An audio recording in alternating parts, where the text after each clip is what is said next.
quem assista, tem 30 dias aulas para ficar gravado, né? Mas aí eles liberando esse processo lá de gravação, de fazer o download, eu aviso vocês, põe um videozinho lá no grupo como que faz o download da aula, aí vocês vão poder arquivar e salvar as aulas para vocês mesmos. E aí, prof, aí essas aulas ficam vitalício, é isso? Salvando no seu computador fica vitalício. Depois de 30 dias ela expira de qualquer forma, mas você tem a opção de salvar no seu computador. E aí só No seu celular.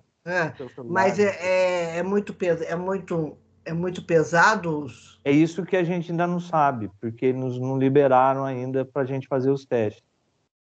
Entendi, porque o meu notebook é antiguinho, Mas aí eu compra nem um sei. pendrive. Tem pendrive hoje gigante aí, de 60 Hum, gigas, salva no pendrive. Aí é uma boa ideia, porque aí não fica muito, não pesa muito o computador. Certo? Certo. Vou desligar, tá, prof, o microfone. Tá bom. Então vamos lá, vamos dar sequência aí, né? Nos nossos estudos, a gente estava falando aí do caso de Ana O, né? Quando o Charcot estava contando para o Freud todo o processo de terapia com a Ana O, né? Que quando ela falava de um sintoma, falava quando aquele sintoma tinha começado, os sintomas desapareciam. E aí o finalzinho da história foi que ela se apaixonou por ele, e a gente falou que isso é a transferência, né? A transferência é quando o paciente cria uma ponte com o psicanalista, né? E às vezes o paciente interpreta essa ponte como sendo algo erótico. Erótico, vamos recapitular, não é pornográfico. Erótico vem de eros, amoroso. Então, a pessoa pensa assim, puxa, ele me entende, ele me ouve, ele me respeita, ou ela, né, me acolhe. É tudo que eu preciso na minha vida. Eu quero essa pessoa para mim. Eu quero pôr ela no bolso e levar para casa. Porque na hora que eu tiver um problema, eu tiro ela do bolso e falo assim, olha, eu tô com um problema, ela tá aqui, já resolve, já ajuda. Então, cria isso, né? E foi o que aconteceu com a Ana O e o Charcot. Ela estava tanto tempo passando tão mal, com tanto transtorno, com tanta coisa, que ela criou essa transferência erótica, né? Depois nós vamos falar mais para frente, mas eu quero que vocês só aqui entendam o conceito de transferência, essa ponte entre o psicanalista e o paciente, tá? Depois nós vamos aprofundar nos outros tipos de transferência, tá bom? Então vamos dar sequência aí. Página 34.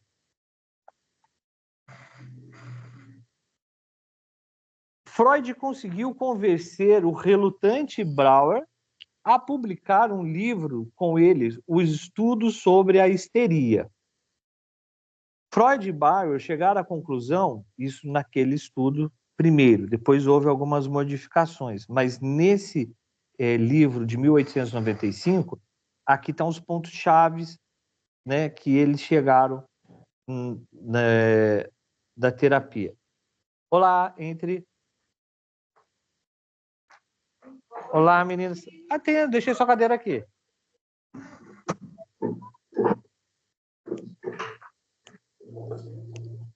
Tudo bom?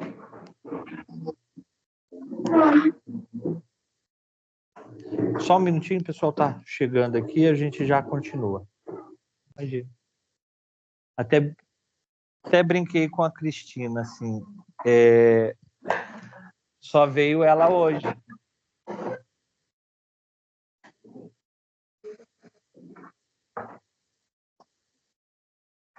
Então vamos lá, estamos na página 34.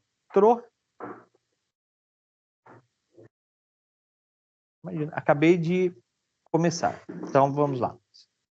Estava falando sobre o livro que o Freud convenceu o Brauer a publicar com ele, que foi Estudos sobre a Histeria. Né? E aqui está algumas ideias chaves e conceitos que eles publicaram. Óbvio que esse foi o primeiro livro que Freud escreveu já abordando o tema da histeria com a psicanálise, que nem ele tinha esse nome ainda, né? Mas já era o princípio da psicanálise, começou aqui, os estudos sobre a histeria, que ele publicou com Brauer. Então vamos ver o que eles publicaram juntos. Freud e Brauer chegaram à conclusão... Boa noite, Lidejane, página 34, tá? Freud e Brauer chegaram à conclusão de que histéricos sofrem principalmente de reminiscências. O que é reminiscência? De imagens lembradas do passado, né? E que se conserva na memória. Reminiscência é isso. É aquela imagem do passado que sempre está aqui no presente, me incomodando de alguma forma. E essa reminiscência ela pode ser consciente ou inconsciente, o que é pior, porque eu tenho um sintoma, mas não sei de onde ele vem. A pessoa que tem um toque, transtorno obsessivo compulsivo, muitas vezes não sabe de onde aquilo vem, mas o processo neurótico, né? Ele é por si só uma reminiscência. A pessoa está sempre revisitando aquele trauma e trazendo ele para o presente. Os histéricos sofrem de reminiscências desagradáveis e violentas. A gente fala que esse conteúdo do inconsciente atropela até mesmo o próprio sujeito, né? Como num ato falho, a pessoa vai falar assim, né? Vira para o marido e fala assim: estamos precisando de trocar o forno. Mas, de vez de falar forno, ela fala: estamos precisando trocar o corno. Ai, o forno. Pô, por que ela colocou o corno ali na frente? Estamos precisando trocar o marido, não o forno. Mas ela não se dá conta disso. É algo que veio no inconsciente, né? E por isso que fala que essas reminiscências, elas são violentas e desagradáveis. Você chega no velório, de vez de dar os pêsames, dá meus parabéns, né? Oi, tudo bem? Né? Aquela coisa. Então, de fato, você queria que alguém da sua vida morresse para você ter paz, né? Ai, parabéns, fiquei livre. Ou realmente você queria que o sujeito ali morresse para dar paz para todo mundo, né? Parabéns, morreu, ó, legal. Então, isso vem do inconsciente, essas reminiscências vêm do inconsciente e atropela até o próprio sujeito, porque o sujeito consciente fica desarticulado, fica sem entender. Nossa, perdão, desculpa, não foi isso que eu quis dizer. Foi sim.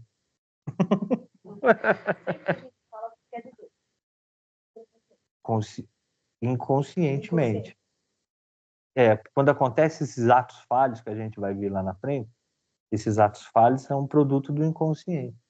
Na verdade, o inconsciente, ele manda mais na gente do que o próprio consciente. Você lembra do desenho do iceberg? Vocês chegaram a ver esse desenho do iceberg, a representação do inconsciente? Toda aquela porção submersa, aquilo é o inconsciente, ele é maior do que todo o resto. Então, nós somos produtos dos desejos do nosso inconsciente. E Freud falava que o inconsciente é uma voz quase inaudível, mas que não dá sossego enquanto não é atendido. Ele fica ali, cutucando, cutucando, cutucando. É como se existisse, gente, como se a gente fosse um fantoche. Existissem alguns fios ligados ao inconsciente, não diria nem fantoche, não, fantoche é externo. Como é que chama aqueles bonecos que enfia a mão e fica mexendo? Ventríloco, né? Enfia a mão por trás e fica mexendo. Como se a gente fosse ventrículo. Quem opera esse boneco que somos nós é o inconsciente.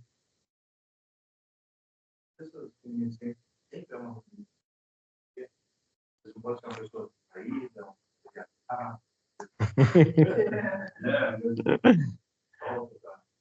O Alisson está perguntando se sempre tem que ser uma reminiscência, né? E não pode ser uma pessoa distraída, um TDAH. Lógico que pode, às vezes a gente está com a cabeça cheia, mas a gente tem que analisar o contexto das palavras, é o que Lacan falava, né? E a gente olha o significante, que é o que a palavra, o que você quis dizer com a palavra, e não o signo, o que a palavra em si diz, né? A morte. Mas de repente eu olho para você e falo assim, morte, né? Já entendeu? Ou você acha que vai morrer, ou você acha que eu estou desejando que você morra. Então, é sempre nesse contexto que a gente vai analisar o ato falho. Lógico, tem pessoas que é desligada, sofre de dislexia, de TDAH, né? Que às vezes não lembra o nome da palavra. Isso não vem, ou sai outra coisa.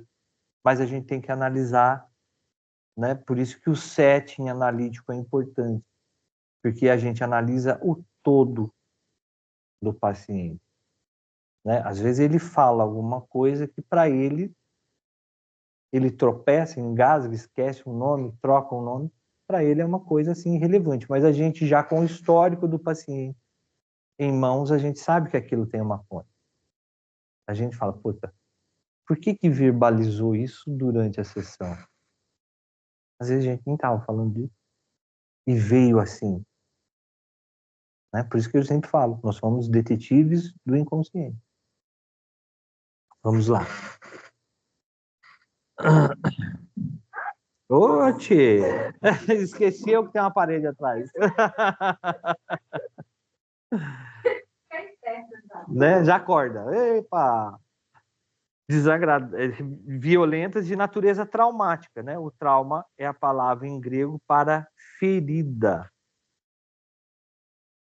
Recordações traumáticas são patogênicas, provocam doenças.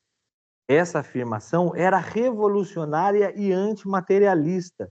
Dizia que um agente físico, estritamente mental, influenciava diretamente nos processos físicos do corpo. Até então não se acreditava em psicossomática. O que é psicossomática? Psique, mente, soma é corpo em grego. Doença da mente que afeta o corpo, que era o caso das histéricas. Até então não se acreditava que era possível um pensamento causar um mal físico.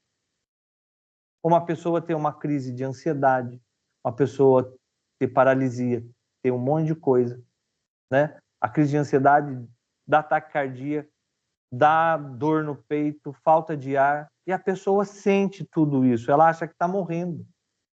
Começa a ter sudorese, só que chega no hospital, você vai aferir, o pulso tá normal, o pulso está um pouco acelerado, mas você vai aferir a pressão está normal, se afere, a ausculta cardíaca está normal, saturação normal, você faz um elétrico. Oi? É uma sensação. Mas é uma sensação real. Você tem todo o desconforto físico. Antigamente, chamava isso de DNV, distúrbio neurovegetativo.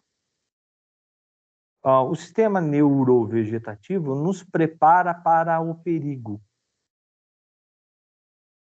Então, se você está fazendo uma caminhada numa trilha e de repente você vê uma cobra, você para, né? Dá aquela batedeira, você fica em estado de alerta. O seu corpo está preparado para o perigo. Por isso, quando a gente vai andar num brinquedo, a gente tem esse desconforto, porque o sistema neurovegetativo, ele não sabe que aquilo é um brinquedo. Você está subindo, essa porra vai cair. Mas não vai, é um brinquedo. né? Aquelas torres que você vai assim, tuf, e desce, aí você fica com a alma lá em cima e o corpo chega aqui embaixo. Porque isso é o sistema neurovegetativo, prepara você para situações de risco. A medicina convencional chamava de distúrbio neurovegetativo porque não tinha nenhum perigo aparente e as pessoas tinham todos os sintomas físicos. Descarga de adrenalina, taquicardia, sudorese, a pupila dilatada. Chegava no hospital, não tinha nada. Isso por muito tempo, gente. Tanto a psicossomática quanto o distúrbio neurovegetativo, e isso, se vocês conhecem alguns enfermeiros aí, old school como eu, mais velhinhos, tinha um termo que a gente usava dentro do hospital. Quando a pessoa chegava nesse estado... Bianca, nós estamos na página 34. Quando a gente chegava paciente de nada, chegava paciente nesse estado, a gente já falava, ih, é DNV. E erroneamente a gente achava que era frescura, um termo chique em francês, petit. Está com petit, né? Com frescura, com bobeira. Dá um tanque de roupa para lavar, passa. Dá uma enxada para carpir um terreno, passa. Cansei de ouvir isso dentro do hospital. Nunca ninguém parou para olhar e ver por que ela está assim. E vem aquelas outras coisas, né? Assim, por causa de macho. Mas quando é mulher, desculpe o termo, falta de pinto. Tá assim por causa de macho. Quando era homem, era o contrário. Ih, mas que frouxo. Que viado, tá passando mal por causa disso? Porque brigou com a mulher? Então, por muito tempo, agora não tem mais isso. Né? Conseguiu-se mudar isso, mas foi do ano 2000 para cá que isso começou a ganhar novos enfoques. Né? Olhar e falar assim, não, realmente essa pessoa está com algum problema, e é um problema emocional, e o problema emocional é sim um problema de saúde, não é frescura.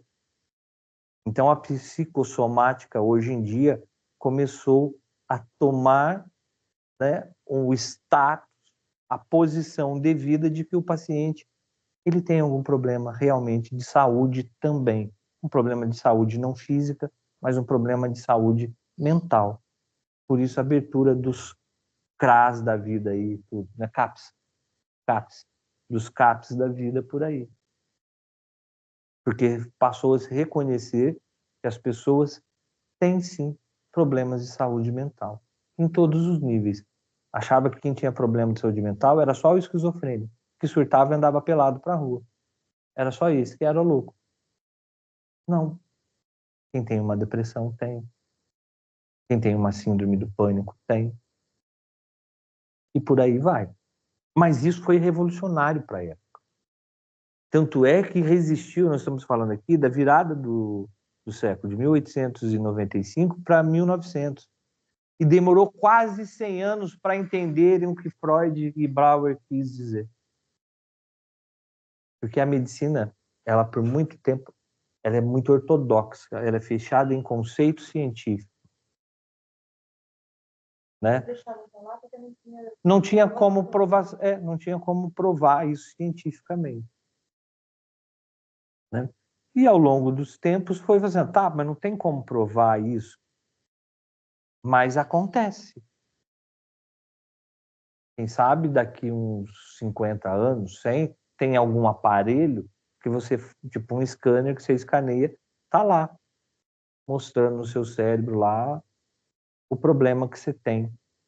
Mas por enquanto não tem. O fato é que, mas é que as pessoas se adoecem. E isso paralisa a vida da pessoa. 3. As reminiscências traumáticas não desaparecem normalmente, permanecem como uma força ativa, inconsciente, que determina o comportamento. Aquilo que não pode ser lembrado não pode ser deixado para trás. Eu citei para vocês o exemplo de uma pessoa que tem toque, mas ela não sabe por que ela tem a mania de dar 57 voltas na chave na hora de trancar a casa. Ela tem que dar para ela se sentir bem, né? Enquanto ela não lembrar do que causou esse trauma dela, não tem como ela curar. Por quê? Porque eu não sei. Do que você vai curar? Não sei. Não sei por que eu dou 50 voltas na chave. Você não lembra? Não lembro, não sei. Então, enquanto esse conteúdo que está recalcado não venha à tona, a gente não consegue trazer isso para a consciência, eu não consigo me curar.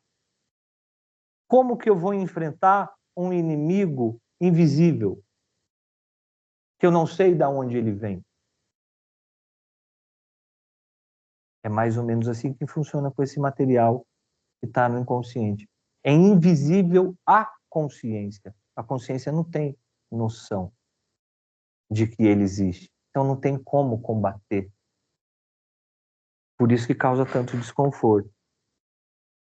Para expulsar as recordações dolorosas, emocionalmente pesadas da consciência, é necessário um ativo mecanismo de recalcamento que trabalha na esfera da psique. E aí a gente pergunta, né? Mas como isso foi parar no inconsciente? Por que foi parar no inconsciente?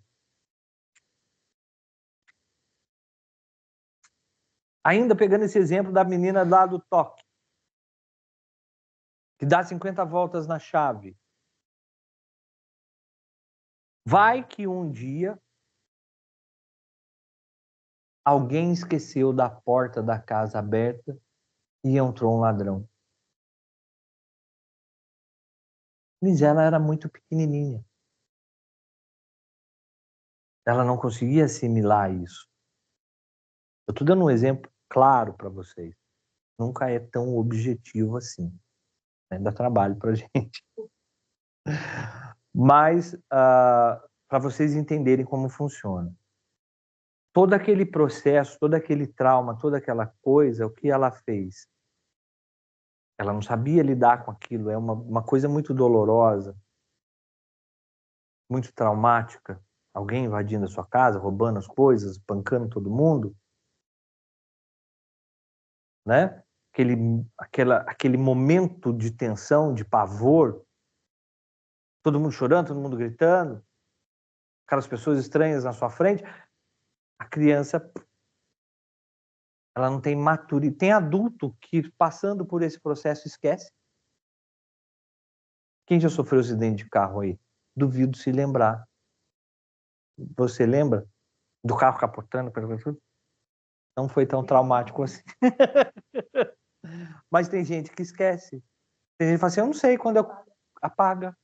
Quando eu vi, já estava assim, você não consegue lembrar de nada? Não. Eu lembro já do povo me tirando de dentro do carro.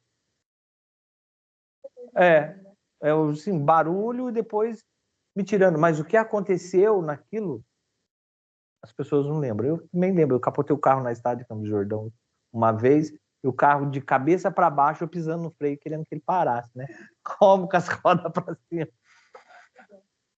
Reflexo, né? Automático. Queria que ele parasse, mas não parou. Você caiu de moto. O ato de você rolar.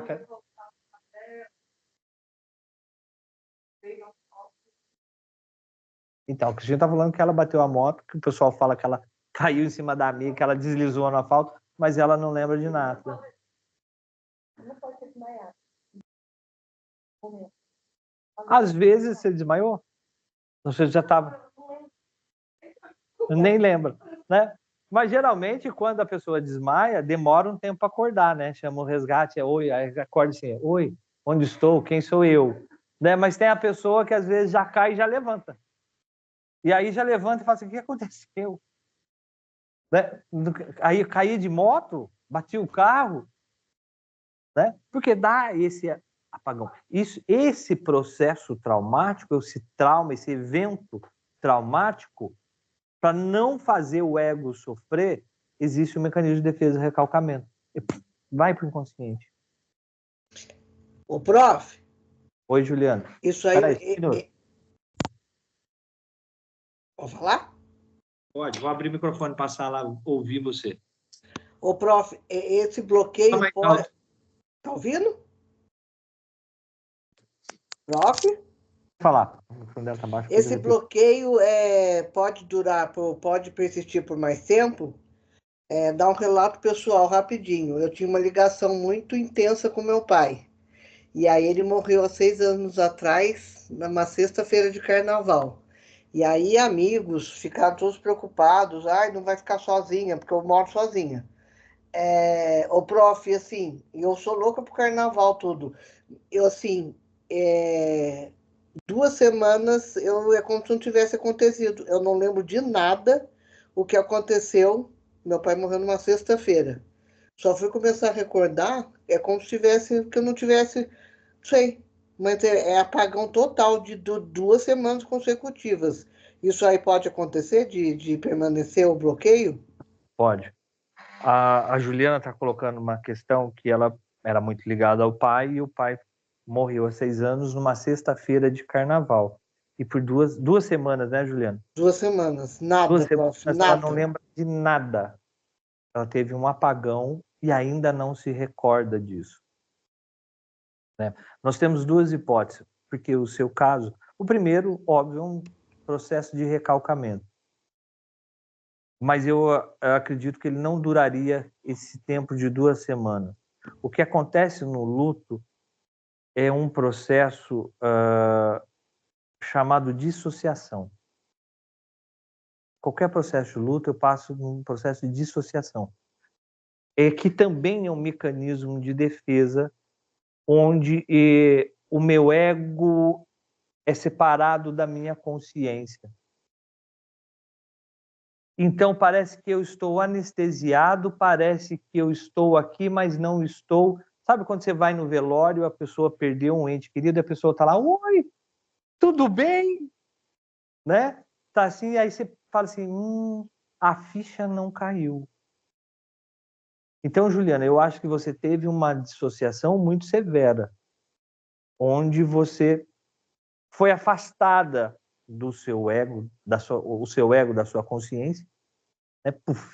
Para que você não sentisse esse processo de dor. Não deixa de ser um mecanismo de defesa. O recalcamento é um mecanismo de defesa para proteger o ego. A dissociação também é um mecanismo de defesa, mas, porém, ele acomete mais em relação ao luto. A dissociação, geralmente, aí uma semana, por aí, quando começa a cair a ficha, mas varia muito de pessoa para pessoa.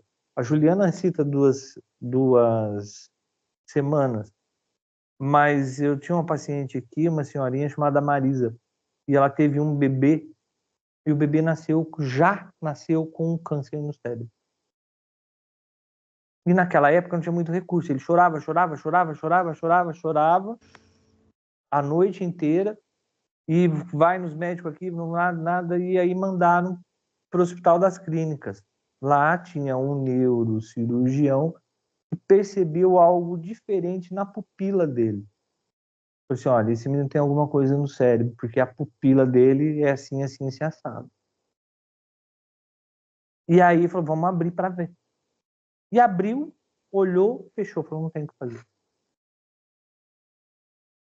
Tem que esperar morrer. E ela ficou em São Paulo com esse neném por mais 2 meses internada. E aí a criança ficou internada até morrer. Ficou mais 2 meses em São Paulo. Ela disse que quando a criança morreu, ela disse que todo mundo estava, os médicos, as enfermeiras, os familiares, foi todo mundo para o quarto, porque quando a enfermagem percebeu que a criança estava parando, retirou e levou para a sala de emergência para não morrer na frente dela. Né? Aí disse que eles voltaram, todo mundo, para dar aquele apoio e falaram assim, olha, infelizmente seu bebê, né, faleceu, a gente não tinha o que fazer pelas condições, tudo. Aí ela falou assim, tá, e agora, onde que eu compro um caixão para ele? Então, ninguém entendeu nada. Ela falou assim, eu queria um caixãozinho branco para ele, bem pequenininho, assim, do tamanho dele. Será que é difícil de achar? Aí o pessoal falou, né? Algo de estranho tá nisso. Mas desceu, foi na funerária, me indicaram para ela foi para a funerária, ligou para todo mundo, morreu. Ah, já morreu. Isso ela lembra. Depois que ela voltou aqui para Taubaté, ela não lembra. Ela ficou quase 2 meses, um vácuo. E que ela perguntava para o marido, né? O que aconteceu nesse tempo? Nada. Eu estava bem. Mas quando ela voltou, quando ela caiu em si, ela entrou numa depressão que demorou 4 anos para sair. E o problema? Ela teve outro filho. O filho perfeito. O que ela fez? Encapsulou. O filho hoje tem 47 anos. Mas você olha, gente, aí parece aqueles bebezão de comédia. Sabe, aqueles adultos? Oi, mãe. Oi, doutor. Até meio abobado. Porque super protegeu ele. Não deixou namorar, não deixou casar, não deixou nada. Não quero perder. Né? Mas ela ficou esse tempo todo, quase aí 2 meses também, de desconexão com o mundo real. Que também é um mecanismo de defesa. Então, nós temos esses mecanismos de defesa para a proteção do ego. Primeiro, e o mais primitivo, é o recalcamento. A criança já começa recalcando. Vocês lembram da vacina que vocês tomaram? Lembra do momento do parto? Lembra do desconforto do parto? Não. Mesmo porque tem uma parte do cérebro que coordena as memórias não estavam prontas ainda, né? A gente começa a ter recordação mesmo a partir dos 3, 4 anos em diante.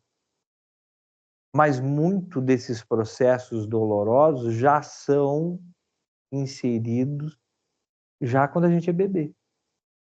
Melanie Klein fala do seio bom e do seio mau. Aquele seio que me alimenta é o seio bom. O seio que não me alimenta na hora que eu quero, que eu abro o buezão, estou chorando, e a mãe está lá ocupada, está tomando banho, está sei lá na onde, e demora para dar a teta, aquele é o seio mau.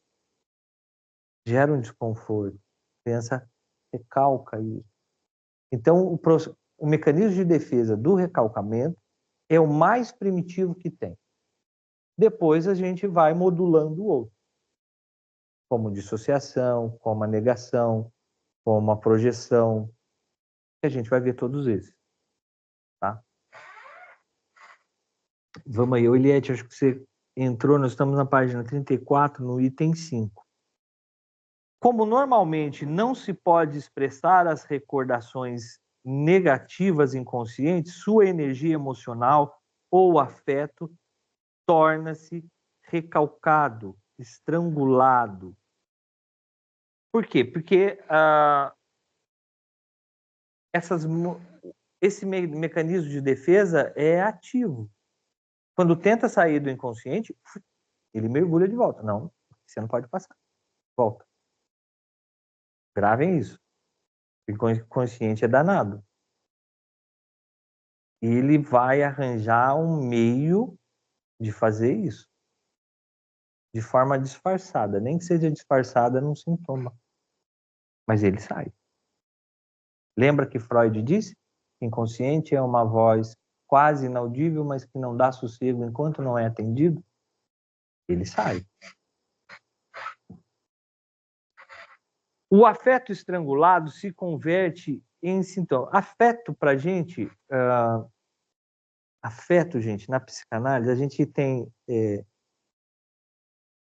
a gente fala de afeto, parece o quê? Carinho, né? Aconchego, né? Amor, né? Aquela coisinha assim, romântica. Não é. Afeto na psicanálise é desejo.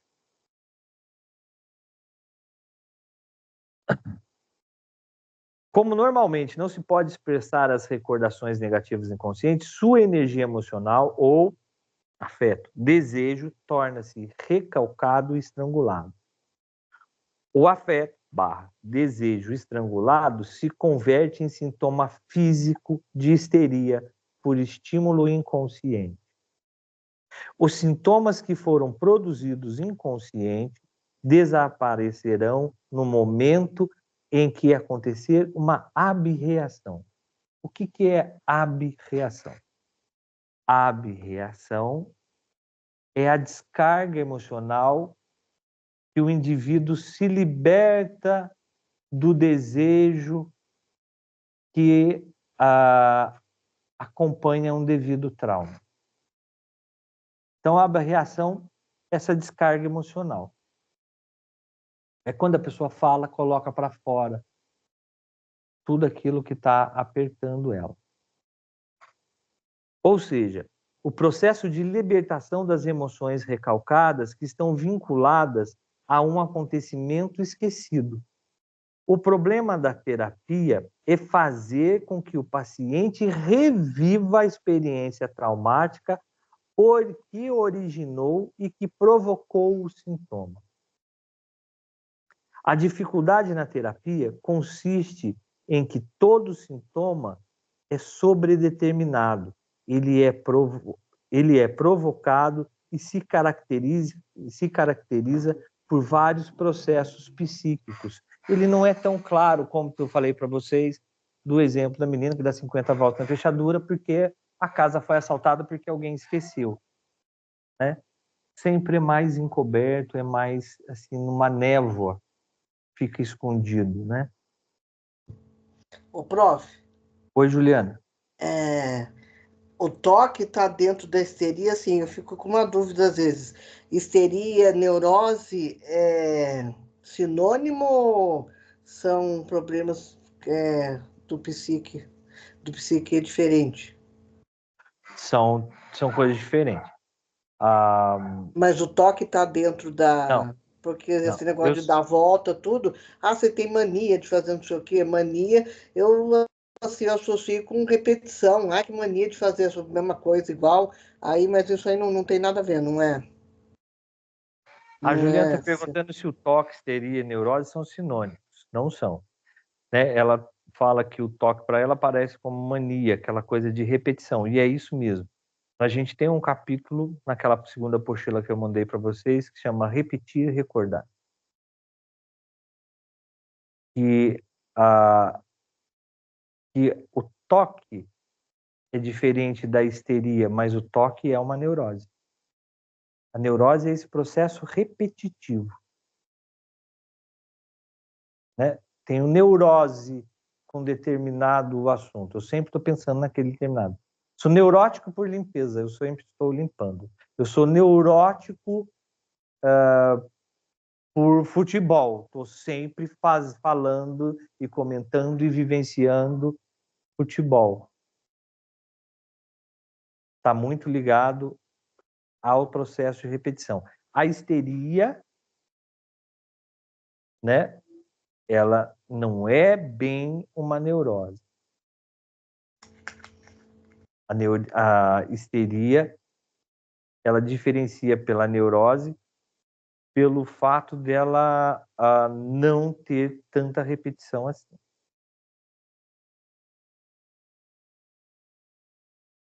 Vamos lá.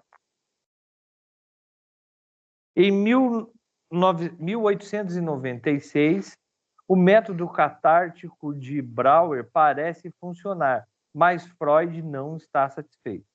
Se a histeria é uma defesa contra as coisas desagradáveis e os sintomas são simbólicos para que permaneçam no inconsciente, qualquer ideia desagradável logo é reprimida. Aí ele coloca aqui, né? Se Ana não tivesse observado o cachorro, então não haveria hidrofobia. Porque aquilo tinha que ser traumático. O que você está querendo dizer com isso? Breuer pergunta para Freud.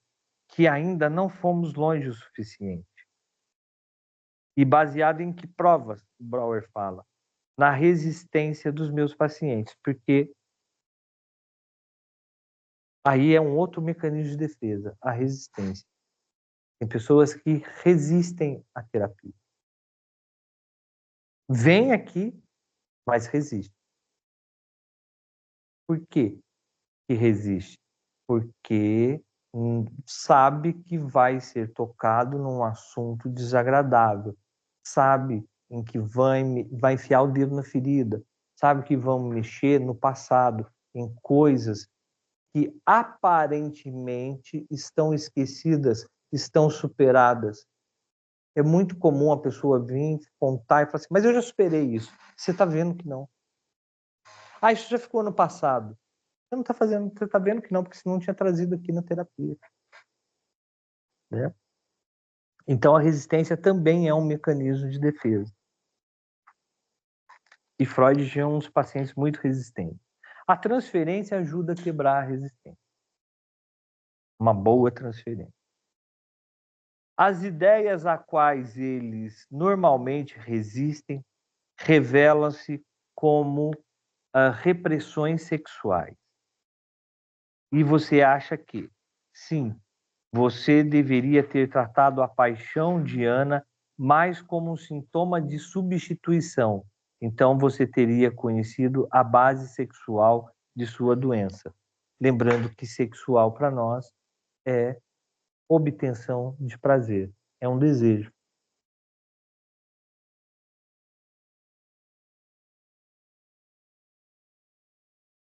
E Breuer fala, talvez, mas não posso concordar com você. E aí o Freud fala, Breuer também resiste a essa ideia, né? Então, quer dizer, também tem coisa aí. A teoria da sexualidade que Freud vinha desenvolvendo torna Breuer inseguro e acaba separando os dois. Porque falar em sexo naquela... Se hoje é difícil o povo entender, né, o que é a sexualidade dentro da psicanálise, acha que é putaria, que é vucu-vucu, tchaca-tchaca na muchaca, e não é. Né? Imagina em 1900 e bolinha. Era muito difícil. Então, o Breuer tinha medo de associar a imagem dele com Freud num assunto tão polêmico. Hoje em dia ainda é assim. Determinados tipos de assunto ninguém quer falar, ninguém quer... Fala em aborto. Ninguém quer manifestar sua opinião, ninguém quer ver isso, ninguém tem coragem, poucos têm coragem de defender isso publicamente, né? De assumir que fez. Então, imagina naquela época, né? Então, Breuer pulou fora. Tudo bem, você já voltou, Juliana. Entrando aí na página 37. Pouco a pouco, Freud vai abandonando a hipnose. Alguns pacientes não se deixam hipnotizar e outros ficam apenas parcialmente curados. Foi aquilo que a gente estava falando, né? Que você tira um sintoma, mas se a raiz não foi resolvida, você corta aquele galho e vai nascer um outro galho para o outro lado. Freud repete a penosa experiência de Breuer. Sugestão hipnóticas apenas aguçam o elemento erótico. De 1892 a 1896, surge a técnica da pressão. Pela primeira vez, Freud utiliza um divã. Com a mão posicionada na testa do paciente, vai fazendo perguntas. Mesmo sem a hipnose, posso levar o paciente a concentrar. Então, Freud, com a técnica da pressão, ele pressionava a testa da pessoa como se quisesse espremer algo ali, né?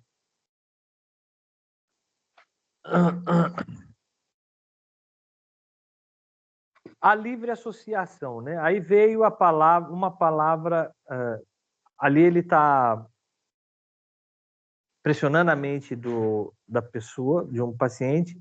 O paciente fala, me veio uma palavra agora. Freud indaga, que palavra? Soa tão idiota, mesmo assim diga, porteiro, nada mais? Freud continua pressionando a testa e arrancando uma série de palavras. Porteiro, camisola, cama, cidade, carruagem. As lembranças vinham à tona. Aí o paciente começa a falar. Eu tinha 10 anos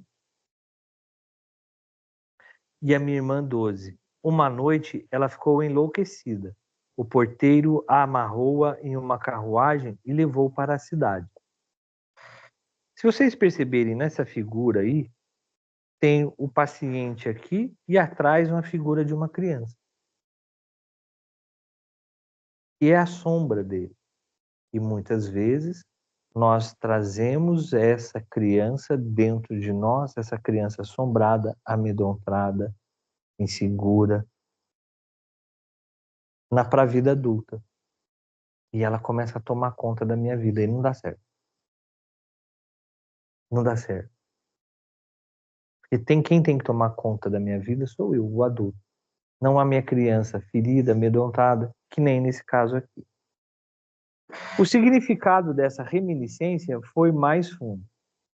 Minha irmã e eu tínhamos um segredo. Dormíamos no mesmo quarto. E uma noite fomos violentados por um homem. Então aí as lembranças começaram a vir, né? E aí Freud, a partir disso, elabora a teoria da sedução. A teoria de sedução não foi muito para frente, tá, gente? A teoria da sedução. Repetidas experiências dessa natureza com seus pacientes levaram Freud a construir a teoria da sedução. E o que dizia essa teoria? As recordações recalcadas escondem quase sempre uma sedução ou um abuso sexual praticado por um adulto.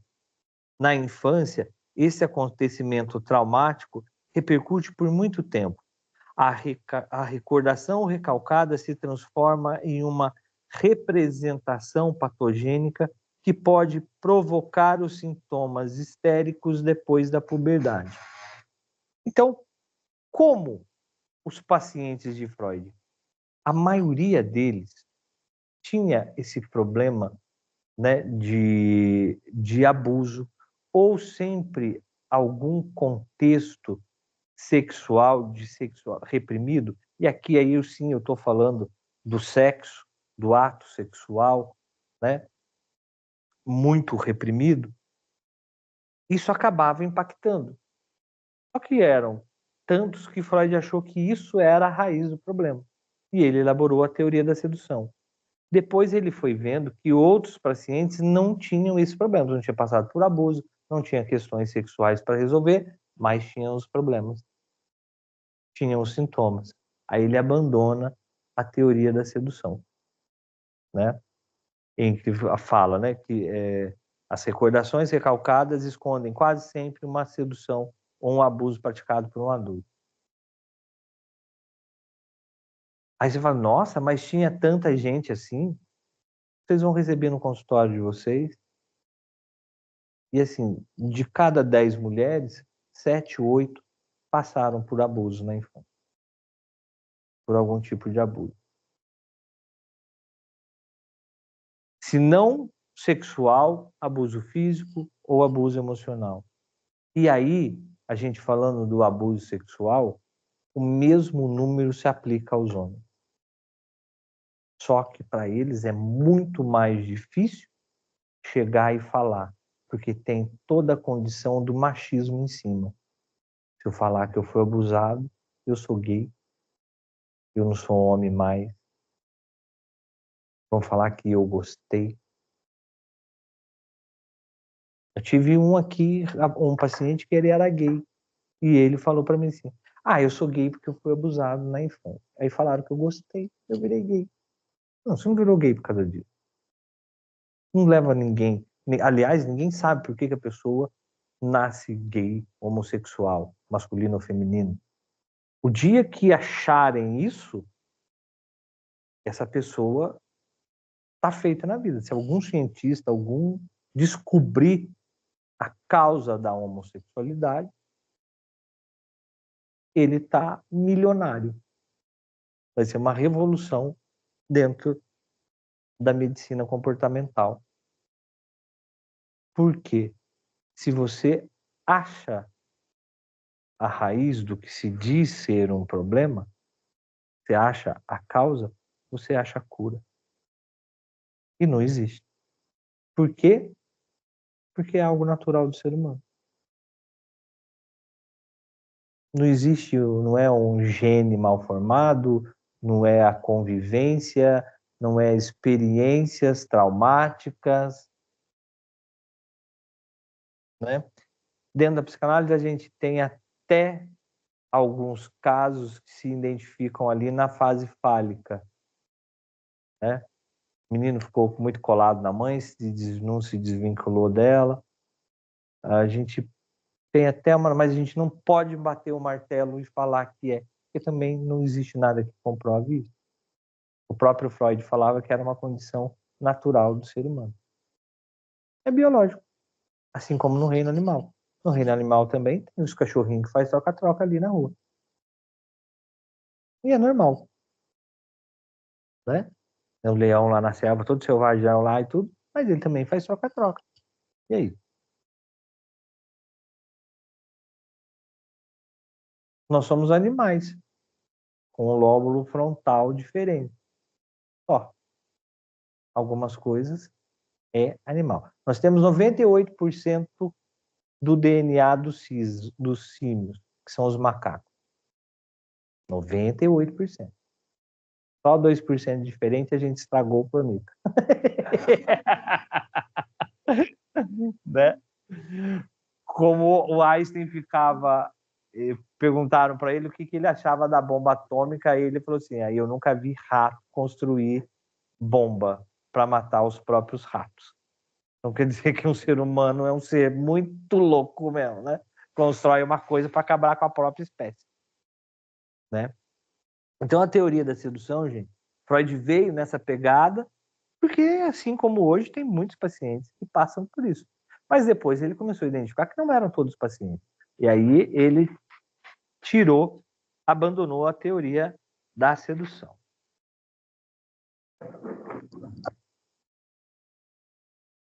Em 1896, Freud cria o conceito. 1896, Freud cria o conceito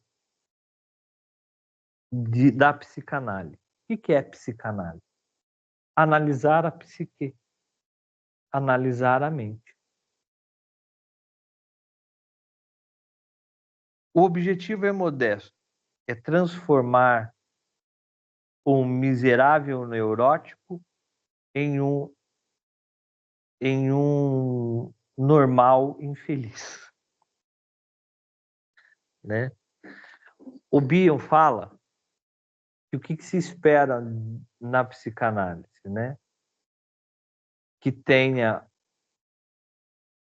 um doente analisando um outro mais doente.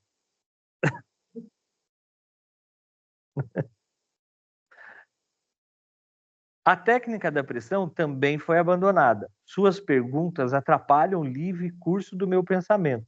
E aí Freud fala, tem razão. Aí ele desenvolveu a técnica da associação livre, que é o que a gente usa até hoje. Pacientes precisam poder se expressar livremente, sem censura, sem opressão, para poderem dizer tudo o que vem na cabeça. Então, a livre associação é essa técnica em quando o paciente senta e você fala, oi, que te trouxe aqui? E deixa ele falar. E aí a gente vai fazendo as investigações. O importante avanço para a condição humana. Vamos fazer um resumo de tudo que vimos até aqui. Charcot deu o primeiro passo para um tratamento mais humano das neuroses. Mas a hipnose também a técnica da pressão ainda eram métodos arbitrários e autoritários. O recordar eventos traumáticos com a ajuda da técnica de associação livre foi inteiramente novo e revolucionário. A chave para os sintomas neuróticos está escondido no inconsciente dos pacientes. O paciente não sabe o que ele recalcou, mas só o paciente pode conduzir o terapeuta à descoberta dessa chave. Não tem como eu abrir a cabeça da pessoa e ir lá achando o trauma. É só através da fala do paciente que eu consigo chegar lá. Além disso, no momento em que as coisas desagradáveis emergirem, o paciente criará barreiras e não se encontrará em condições de trabalhar junto com o terapeuta. Daí a experiência clínica do médico torna-se eficaz e fundamental. Né? É a experiência de consultório. Né? Por isso que Freud sempre preconizou que a psicanálise fosse passada de psicanalista para psicanalista, para que toda a bagagem, todo know-how que a pessoa tem, todo o conhecimento fosse também transmitido, além da teoria só. Porque se você pegar só a teoria e ler, você não vai entender nada. Né? Então precisa do pulo do gato, do outro profissional que vai ensinar você. É como se entrasse num emprego crua, sem saber de nada, e o outro pessoa faz, é assim, ó, você faz aqui, você faz assim, é assim que você liga aqui, é assim que você desliga aqui, quando acontecer isso, você faz isso. Mas isso você faz aquilo. Né? Então, o Freud sempre preconizou isso. Para que você tenha ferramentas para ajudar o paciente. É necessário paciência para acompanhar às cegas as manipulações do neurótico, porque a resistência do paciente nada mais é do que uma tentativa de desviar a emergência das coisas desagradáveis. Então, muitas vezes, você vai pegar o paciente, você vai fazer, puxa, essa sessão não rendeu nada, o paciente não entregou nada para você. Mas é um bom sinal. Ele está resistindo, ali tem coisa. O que ele não quer deixar vir à tona? Que é tão ruim, que é tão desagradável, que não pode vir. Ele está resistindo. Né? Os mecanismos de defesa, quando aparece, você tocou num assunto, vamos supor, avô. Percebeu que criou um mecanismo de defesa ali? Marca. Não fala para a pessoa, você está usando um mecanismo de defesa. Não. Aí que ela vai ficar mais assim. Você marca. Mecanismo de defesa ao citar avô. E aí você vai, durante as sessões, e começa a falar de avô. Você pode ir falando até do seu. Nossa, meu avô, sabe? Quando eu era pequeno lá em Barbacena, meu avô, né? Meu avô, assim, assado. E seu? Você começa a abordar. Né? Ou pode perguntar assim, você tem amigos, tá? Eles têm pais, têm avós. Você vai comendo pelas beiradas, né? O prof, Até a pessoa liberar. Oi, Juliana. o psicanalista usa de anotação, que eu já vi em filme o pessoal fazendo análise com caderninho, mas o meu psicanalista nunca anotou nada. E aí, A Juliana, é a Juliana, a Juliana está colocando aqui assim que se o psicanalista faz a anotação, que a gente vê em filme lá com o caderninho, né? Anotando. E que o psicanalista dela nunca anotou nada. Fica a critério de cada um. Eu gosto. Entendeu? Aqui, se vocês verem aqui, esta é a minha pasta antiga. Eu tive que trocar para o notebook. É que ainda tem paciente aqui que eu estou passando para o notebook ainda. Por quê? Porque eu vim fazer uma faxina aqui um dia e tirei um saco de 100 litros de arquivo morto de papel. Aí eu falei, meu Deus, preciso mudar isso. Porque eu gosto de escrever, eu escrevo mais rápido do que eu digito. Mas tenho que me adaptar, né? Aí eu tô lá catando milho agora, mas vai. Eu anoto aquilo que eu acho importante, que eu acho relevante nas sessões. E é bom você ter um arquivo, porque um histórico do paciente. Você não vai conseguir dar conta de tudo, né? Então, sempre um dia antes eu vejo os pacientes que vão vir no dia seguinte e dou uma lida ali, vejo o que aconteceu nas últimas sessões, quais foram os pontos, as melhores que teve, se não melhorou, se piorou. A gente vai. A maioria não. O Alisson está perguntando se tem paciente que se incomoda com o que o terapeuta está escrevendo.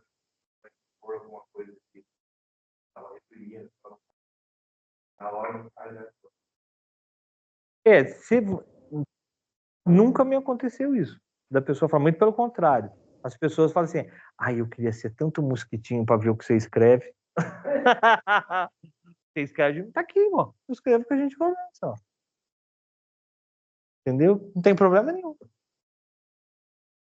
Você colocar suas percepções, porque a percepção que você está colocando, feedback que você está escrevendo ali, você está dando para o paciente. Eu acho que você tem um complexo de Elétra. Eu vou pular. Complexo de Elétra, percebe-se complexo de Elétra em tal fase da vida, isso. Aqui, você pode ler. Né? Mas nunca aconteceu isso. O importante é sempre a gente falar, né, para a pessoa sobre a ética, o sigilo, nas primeiras sessões. Né? Se fala aqui, fica aqui. Né? Então, para a pessoa ter segurança. Eu já tive uma paciente que eu não sabia, mas ela era conhecida de uma conhecida da minha esposa. E a gente estava numa festa em comum e tiraram uma foto, e essa conhecida da conhecida, colocou no Facebook. E ela era irmã de uma das conhecidas. E ela veio 2 sessões depois, ela falou para mim, eu não vou mais fazer com você, porque você conhece a minha irmã. Mas quem que é sua irmã? Fulana de tal. Eu falei, olha, eu não conheço. Aí ela mandou a foto para mim, falou assim, você aí, como que você não conhece ela? Aí eu falei assim, mas nem sou eu sou lá o marido da amiga, mas está tudo bem. Isso não vai, você não vai ficar confortável, está tudo bem. Posso até te indicar outro. Né? E às vezes acontece essas situações. Eu evito até pôr foto minha. No Instagram, raramente eu ponho, só às vezes quando estou entregando certificado, alguma coisa. Mas eu evito pôr foto pessoal. E no Facebook também eu tenho até meu pseudônimo lá, meu alter ego, que é meu nome artístico, né? E quando eu vejo que o paciente eu não adiciono, eu tiro para manter esse sigilo mesmo. Manter essa imparcialidade. Eu não quero saber da vida dele lá no Facebook, também não quero que ele saia da vida, até por uma questão de segurança. Porque você não sabe quem vai vir aqui.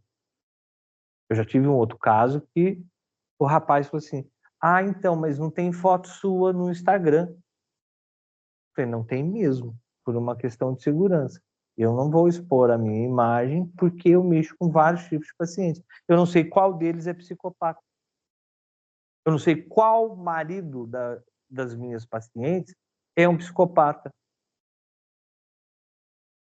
Que pode achar que está tendo um caso comigo, alguma coisa assim, alguma coisa.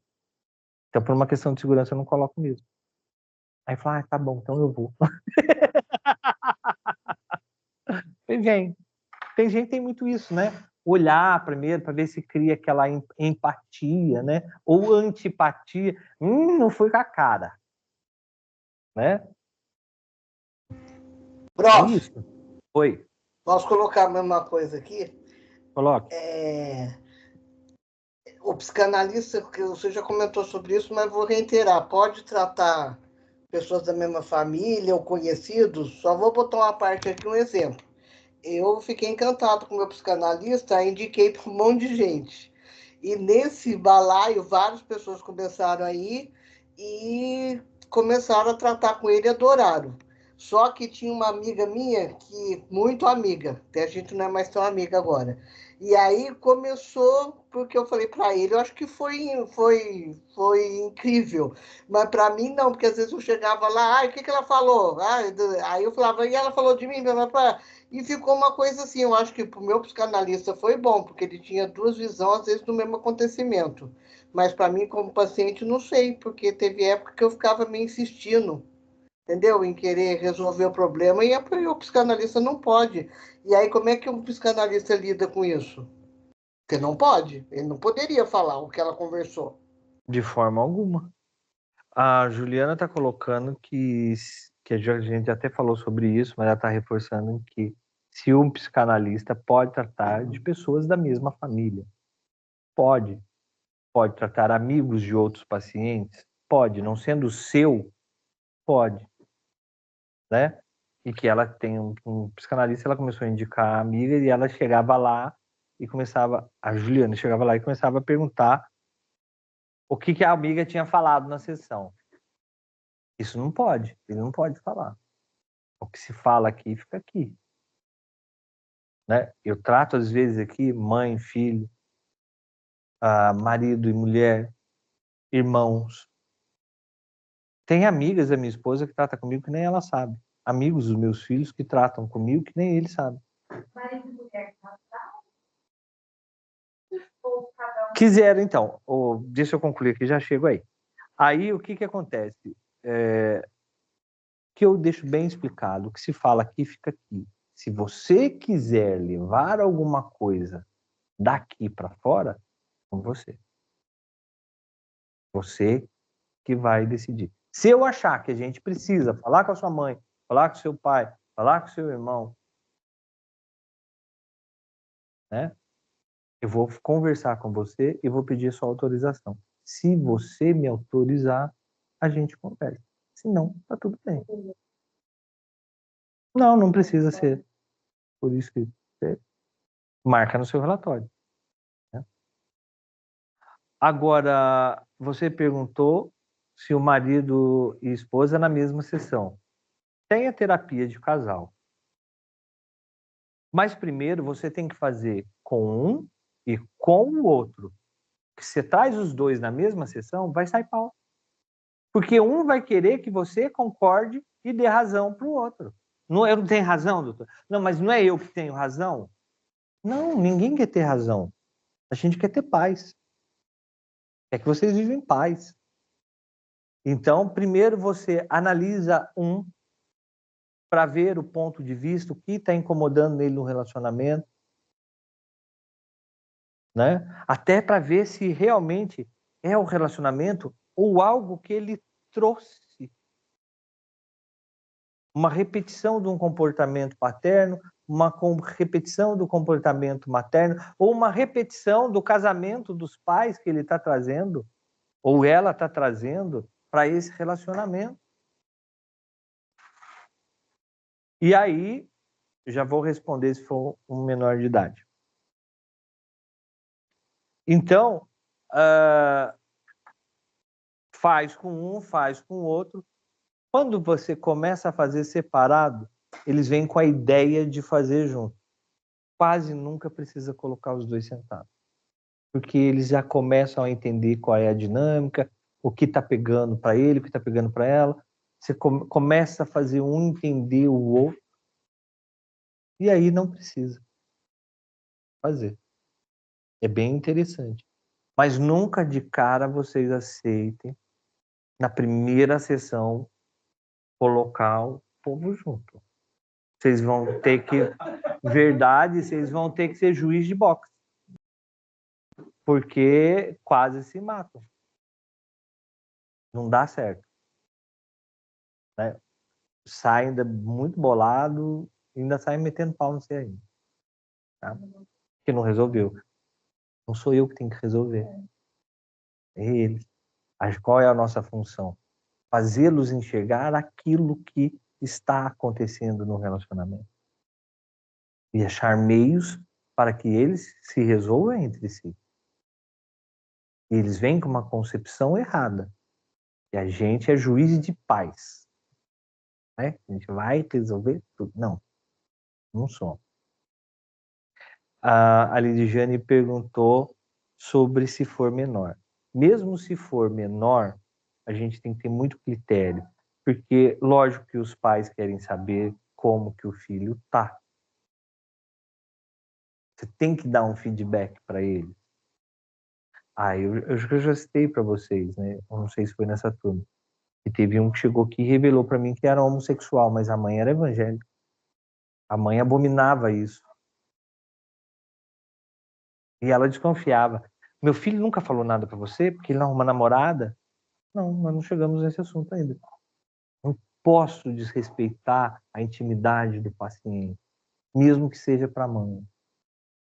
Agora, tem alguns casos, como tem uma paciente borderline, que é de menor, né, e mesmo que não fosse, mora com os pais, e ela tem pensamentos suicidas. E ela, de vez em quando, me manda mensagem assim, de hoje eu não passo. De hoje eu não passo. Esse final de semana foi um desses que ela falou. Saí de casa, fui para a linha do trem, fiquei esperando o trem. Infelizmente, o trem não passou. Eu preciso alertar esses familiares. Então, eu já conversei com a mãe, com o pai. Né? Olha, quando ela estiver nessas situações, eu vou mandar mensagem para vocês estarem mais próximos. Tirar ela de foco, vai fazer um passeio com ela, fica mais atento, tira algumas coisas perigosas de perto, não deixa ela sair sozinha. E nem o pai nem a mãe estavam em casa esse dia. Tanto que eu mandei mensagem para a mãe voltou imediatamente para casa. Por quê? Aí eu caio na omissão de socorro. Eu sabia que ela estava gerando um potencial risco de vida, que ela se estava colocando nesse perigo, não avisei ninguém. Aí eu preciso. Mas o que eu oriento, pai? Ou o marido, às vezes, a esposa, não comente que nós conversamos, porque senão quebra a transferência, quebra a ponte. Ela vai deixar de confiar em mim e não vai falar mais. Oi? Ela não manda mais mensagem, às vezes até interrompe o tratamento. Nesse caso, não. Nesse caso, não pedi. Não, nem avisei.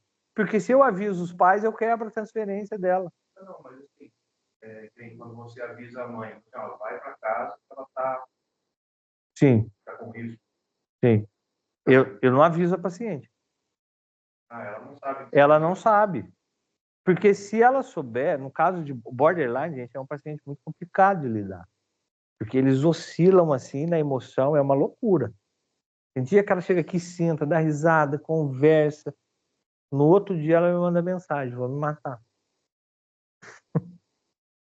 Entendeu? E eu não posso falar para ela, olha, mandei mensagem pro teu pai falando que você... Porque senão eu quebro isso. Outra coisa delicada, né, já que a gente está falando desse aspecto legal, um paciente fala assim para você, então, nós estamos falando do meu passado, tudo, tantos anos atrás eu matei uma pessoa. Mas e aí? Eu cometi um crime? Eu fiz isso, fiz... Você foi julgado? Você foi... Não, ninguém sabe. Só você. Graças ao bom Deus, isso nunca me aconteceu. Né? Mas você é obrigado legalmente a falar. Você tem que falar, senão você está sendo conivente com aquilo. Mas e o sigilo da profissão? Você leva a pau. Se você se descobrir depois, falar que você sabia, e ele falou para você, o único que não leva a pau é padre. Porque também tem 300 mil advogados da igreja que caem matando em cima. Eu chego lá e confesso para o padre um crime, e ele não quiser falar, e depois descobrir que eu tinha falado isso em confissão, não dá nada. Mas para você, Você pode esperar que vai dar bucha. Então, chega, arranja um advogado e vão para a delegacia e relatem o ocorrido. E pede sigilo da fonte. Porque é isso que vocês podem fazer. Eu vou dar a informação, mas eu quero sigilo. E aí, vai ter lá o juiz, vai ter seu nome, tudo, mas isso não vai ser revelado. Não vai ser revelado você como denunciante. Graças a Deus nunca apareceu, porque, gente, o psicopata, ele não vai vir no consultório da gente. Serial killer, não vai. Tem que estar livre disso. Né? Como você não se envolve no final? Não dá vontade de ir lá socorrer? Ah, boa pergunta. A Lori está perguntando se eu não me envolvo emocionalmente, né? Se não dá vontade de ir lá socorrer. Dá. Lógico que dá. Mas eu não posso fazer isso. Entendeu? Por quê? Porque eu tenho que ajudá-la a sair disso sozinha. Eu tenho que fazer ela entender que isso é eu falo para ela, você tem um vulcãozinho dentro de você, você está bem, daqui a pouco ele... Mas espera que isso passa. Vai fazer outra coisa, muda de foco, não fica sozinha. Não dê ouvido para essa voz interna que fica falando para você fazer isso. Ajudar ela a identificar. E ajuda ela a identificar as coisas. Antigamente era assim, quase todo dia me mandava mensagem. Né? Agora fica um bom tempo, uns 2 meses.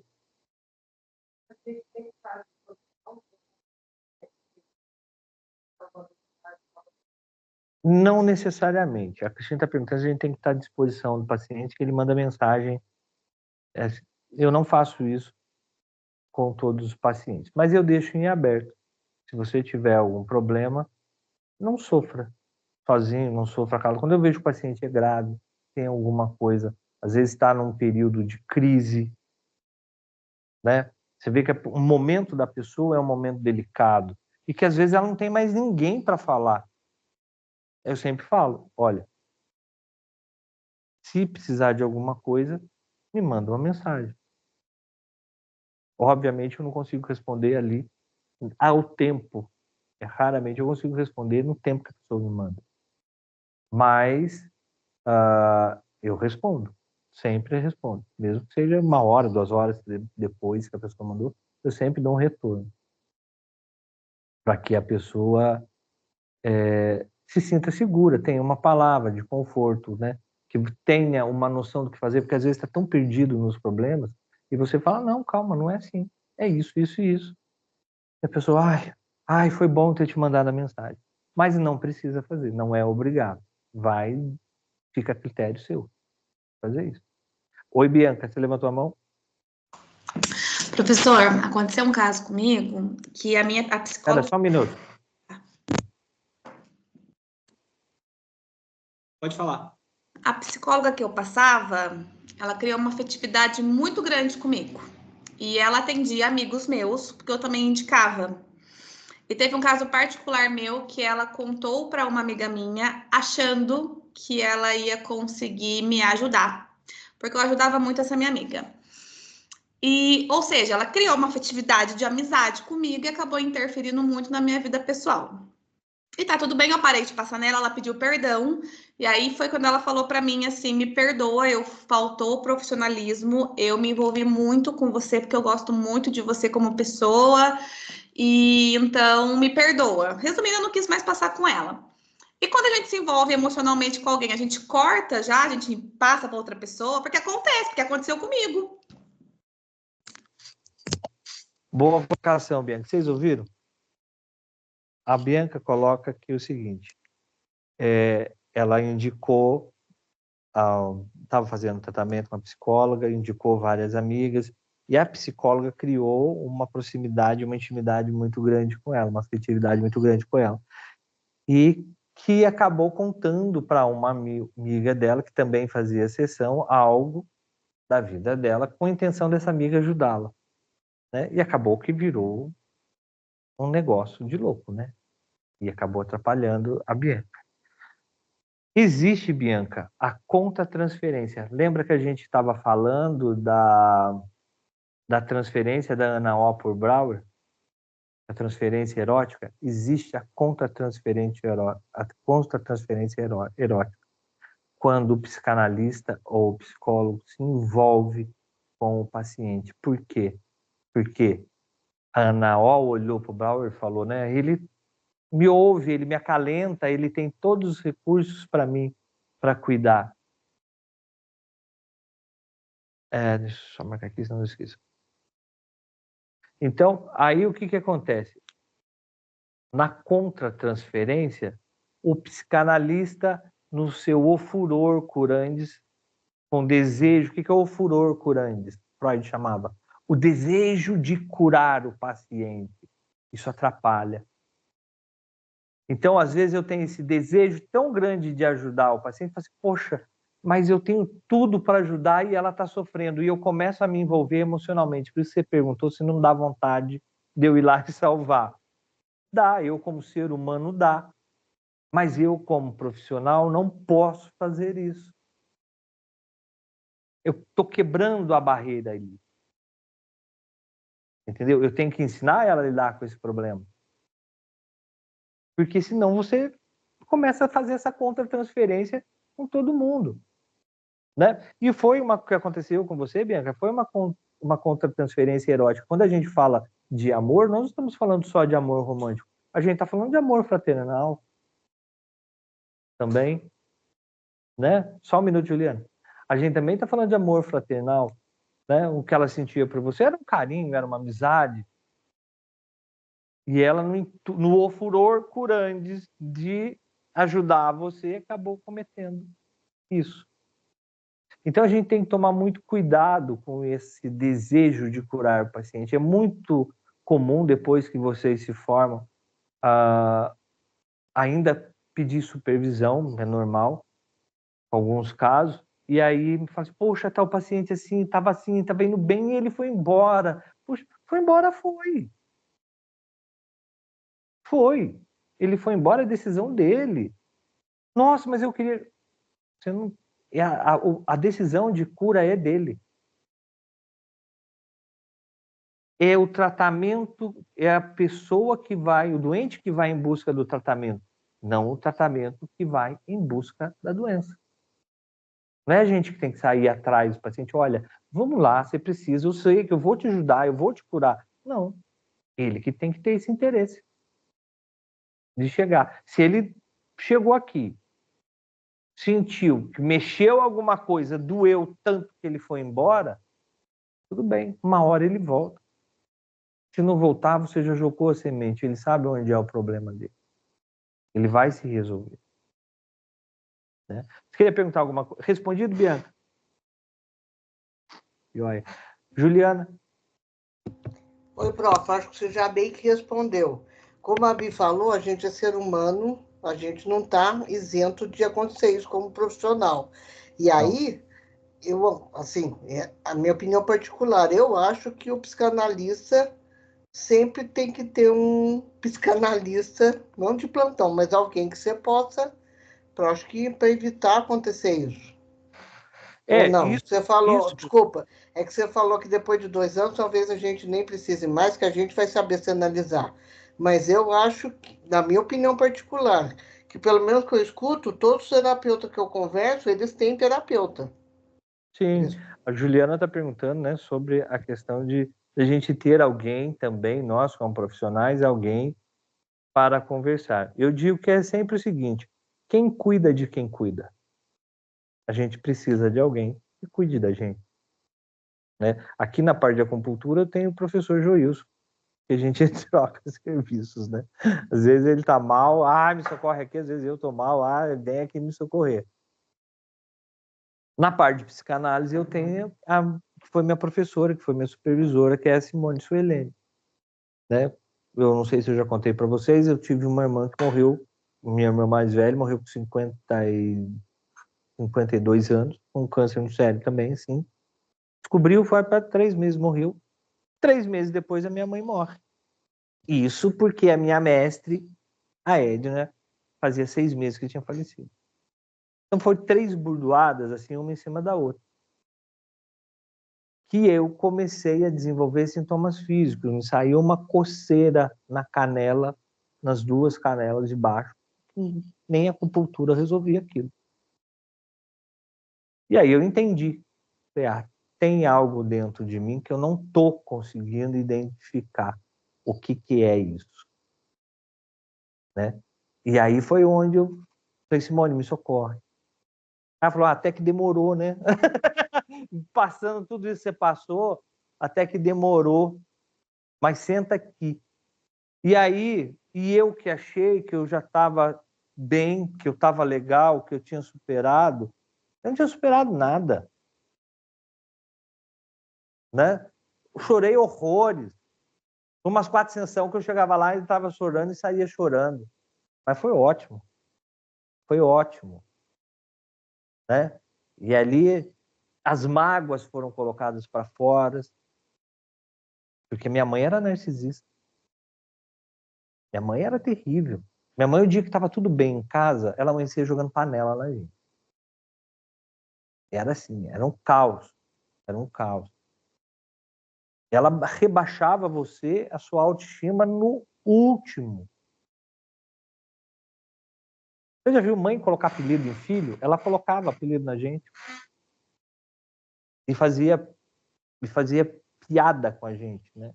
Então, minha voz nunca foi uma voz assim de como um tenor, Luciano Pavarotti, sempre foi essa voz esganiçada, né? E tinha um tio meu que chamava Celso Pompeu, ele tinha a voz igual a minha. Então, quando eu começava a falar, ai, lá vem o Celso Pompeu, não estou aguentando não ouvir sua voz. E saía de perto. Ele não me dava atenção. Isso é o mais leve. Isso é o mais leve. Quando ela morreu, eu achei que isso tudo ia dissipar, né? Achei que com a morte dela isso ia morrer dentro de mim também. Não, mas estava mais vivo do que antes. Por quê? Porque eu nunca tive a oportunidade de falar para ela. E no meu inconsciente ficou assim: por que você nunca falou isso para ela? Agora ela morreu, você não vai ter oportunidade de falar. Você devia ter falado, né? E foi isso que eu desenterrei na minha supervisão com a Simone. Então a gente sempre tem. No caso de vocês, vai ser eu.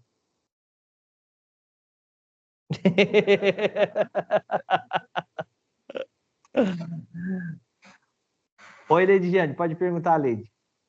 Professor, no caso de um menor de idade, vamos supor, um adolescente que durante a sessão relata que está passando por abuso sexual no momento presente, o que o terapeuta deve fazer? Então, aí é o seguinte, a Leide colocou um ponto muito interessante.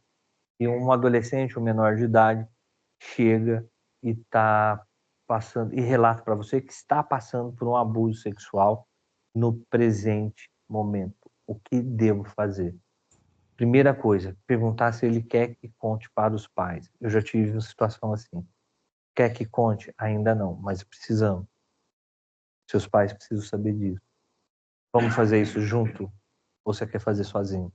Não, prefiro fazer aqui. Aí eu chamei os pais. Você quer que conte o que eu... Você quer contar o que é que eu conte? Não, prefiro que você conte. E aí eu fui contando. E aí a gente já acalma também os ânimos, porque todo mundo se sente culpado. A vítima do abuso se sente culpado, que ela não devia estar ali, porque ela não devia estar usando tal roupa, porque ela... 1001 coisas, ela se sente culpada. E os pais porque não tomaram a devida atenção. Né? Então, a gente sempre vai focar nisso. A gente precisa falar com seus pais. Vamos dar o tempo para a pessoa. Né? Espera aí que nós já vamos responder isso, Bianca.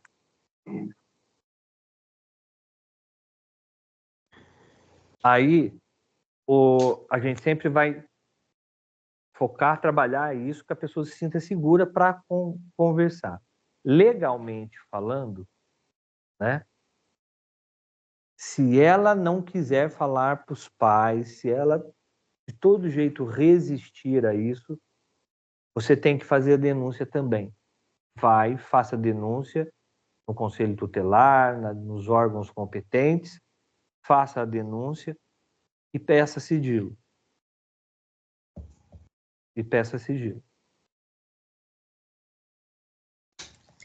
No caso, só para finalizar esse tema, se for menor de idade, se for maior de idade, aí não, a pessoa se responsabiliza em levar adiante. Se for maior de idade, você orienta a pessoa a tomar as providências. Né? Porque aí já é de responsabilidade dela, ela que sabe o que vai fazer ou não com aquilo. Mas se você vê que é uma pessoa que está intimidada pelo abusador, porque isso acontece através de chantagens, de uma série de coisas, de ameaça, você também vai ter que denunciar, porque ela não tem condições de fazer isso. Obrigada. A Bianca, Cecília, eu já falo com você, só um minuto. A Bianca colocou, se for o pai ou a mãe, você vai chamar o que não é abusador e vai falar para o outro que não é, que é mais difícil. Porque às vezes cai numa coisa em que a mãe não quer aceitar aquilo. É tão duro, é tão difícil ela aceitar que alguém que ela levou para casa, esse alguém pode ser o próprio marido, pai da criança, mas ela se sente como a cria sendo única e exclusiva dela, esse sentimento de mãe, que a mãe sempre tem essa questão mais de posse sobre o filho do que o marido, em que alguém que ela levou está fazendo esse abuso. Eu tive um caso aqui, que na época nem era psicanalista, nem acupunturista, mas eu trabalhava no hospital e uma colega nossa arrumou um namorado malucão. Ela tinha um filho de 11 anos. E aí ele sentava a porrada nela, o cara, malucão de tudo. Aí ela separou dele. Passou uns dias, ele foi na casa dela para matar ela, só que ela não estava lá. Ele matou o filho dela, enrolou num tapete, colocou lá no quintal e ficou esperando ela dentro de casa. Só que quando ela entrou, ele começou a agredir ela, ela escapou e saiu correndo para a rua, pedindo socorro. Aí o povo juntou em cima dele, deu um cacete nele. E aí prendeu ele. E aí ela perguntando, cadê meu filho? Cadê meu filho? E ele falou, não, eu cheguei em casa, ele não estava, a polícia foi no quintal e achou. Como que vocês acham que essa mulher sobreviveu? Né? O tranco para ela foi terrível. Terrível. Demorou anos para ela se recuperar disso. Então, muitas vezes, entra nesse processo de negatividade, de negação, justamente por isso. Por isso que muitas vezes, ao se contar um relato de abuso, os pais, ou o pai ou a mãe, falam assim, a criança está inventando, não quer acreditar. Principalmente quando é alguém próximo. Não, não foi isso, você entendeu errado, não foi isso que aconteceu. O Freud tratou um caso assim, muito famoso, um dos casos mais famosos do caso, que é o caso Dora. Eu vou passar para vocês, né? Em que a Dora sofreu abuso e ela contou para os pais e os pais falaram que ela estava inventando porque ela lia muito romance. Porque era o cara conhecido, amigo da família, cujo pai traía, era uma suruba, o pai traía a mulher dele com a mulher do abusador. Então aí que ele não queria mesmo mexer no caldo. Pôs panos quentes. Né? Mas a gente deve chamar o outro que não é. E se for os dois, que também é comum, não é raro, infelizmente, aí tem que oferecer denúncia nos órgãos competentes. Só pegando essa questão, Bianca, que eu lembrei agora da transferência aí, nós tivemos um caso no Brasil aqui, que uma psicóloga trabalhava numa clínica de recuperação de drogados. Essa mulher tinha um filho que era diabético. Vocês devem estar lembrados desse carro, senão vocês dão uma bugada aí. E aí ela fez uma contratransferência erótica, levou o rapaz para casa, casou com o rapaz, só que o rapaz malucão da cabeça. Foi lá e injetou uma dose cavalar de insulina na criança, matou a criança, você lembra disso? E ainda jogou o corpo no rio, né? Então, mas o que aconteceu ali foi uma transferência erótica. Cecília, você queria perguntar alguma coisa? Boa noite, professor, tudo bem? Tudo bem, Cecília? Não, é só um comentário mesmo sobre essas questões familiares, né? Como pode virar um efeito dominó na família, né? Vem lá de trás, comportamentos, e aí até alguém ter esse faro investigativo de tentar entender o porquê de determinados comportamentos, porque aí afeta, às vezes, o nosso comportamento, né? Sim, a Cecília está colocando como que é interessante essa questão dessa repetição de padrão, né? De padrão familiar, que a gente viveu naquele metabolismo familiar, e depois a gente cresce e leva isso para dentro da nossa família. E isso acontece muito, essa repetição de padrão. Né? Às vezes você já deve ter ouvido isso assim, a menina namora um cara, o cara ele é tranqueira, depois namora o outro que é mais tranqueira ainda, larga daquele, pega um outro mais tranqueira ainda. Aí fala assim, ela tem o dedo podre. Não tem dedo podre, isso é repetição de padrão. O que ela está repetindo aí? O que ela está querendo reviver nisso? Tem alguma coisa aí. Quando viveu em casa, quando é criança, muitas vezes quer consertar aquela situação.